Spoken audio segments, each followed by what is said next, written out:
Welcome back. Harvey Kronberg from the Quorum Report joins us here from the site of the Civil Rights Summit. And Harvey, as this three-day summit continues, we've got one more day left.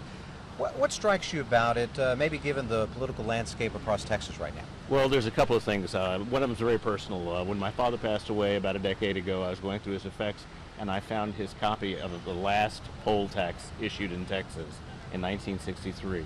It was a $5 cost, and it was one of the impediments that we in Texas did in order to prevent certain groups of people from voting.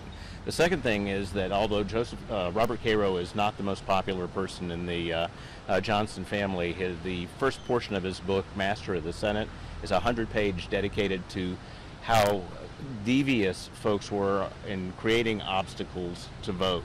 And Lyndon Johnson did some amazing things.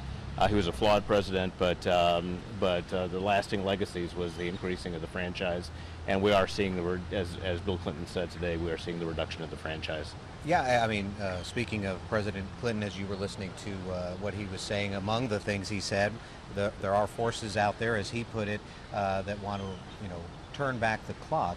Your thoughts on what the former president said? Well, he seemed a little wobbly at the beginning, but he got much stronger at the end. And there is a threat out there that right now, up until Lyndon Johnson's time, the presumption was that you had to prove that you had the right to vote. When they passed the Voting Rights Act, as Clinton so eloquently pointed out, the presumption shifted to the individual. The individual had a right to vote unless proven otherwise. Now we've thrown barriers back in the way of the right to vote, and what we're doing is reducing the number of people that are inclined to participate. And I thought that he honed in on that and made that the centerpiece of his message.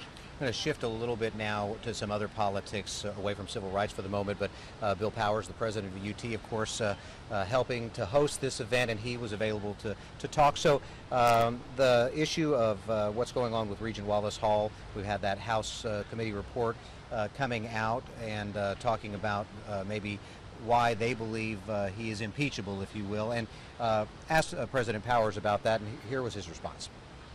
I have seen parts of it. It's online now. I have not read the entire report. That's an ongoing issue in the legislature, and so I think I'll leave to them to evaluate the report. But I have not read it word for word all the way through, but I have seen parts of it. So no surprise that leave it to the legislature, as President Powers said. He's not read it, word for word or anything like that. But what's going on with this now? Because there was some concern from Wallace Hall's lawyer about how the report was maybe put out initially. Well, of course, there were only fragments of it that were leaked to the press, but now the whole thing is online for anybody to read. It really is an interesting moment because the committee has the right now to recommend to the Texas House to impeach. I mean, they've got the documentation that they need. Whether they decide to do that remains to be seen. The House can call itself, we think, back into session, issue a bill of impeachment, send it over to the Senate.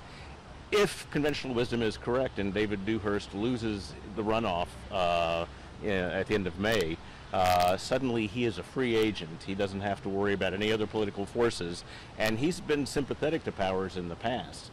It would be curious to see what he does with the Senate if the House does send over a bill of impeachment. Just real quick, I mean, do you think that would be something that he might not even bring up then, should he lose that runoff? The defeat is very sobering, but my observations of the lieutenant governor since he lost to Ted Cruz is that he is actually more comfortable in his skin than he's been a long time. He's less afraid of the political dynamics out there, and it might be an interesting legacy. Okay, Harvey Kronberg with the Quorum Report. Thanks very much, and thank you very much for joining us for this edition of Capitol Tonight, live here from the Civil Rights Summit, celebrating the 50th anniversary of the signing of the Civil Rights Act. We're back here tomorrow. President Obama was in Fort Hood today, spoke at that memorial. He's in Houston right now for a fundraiser. He will be here tomorrow. We'll have his speech live midday, then also in the evening. President Bush will have that, and then we'll be here live for the next edition of Capitol Tonight at 7 o'clock. Thanks for joining us.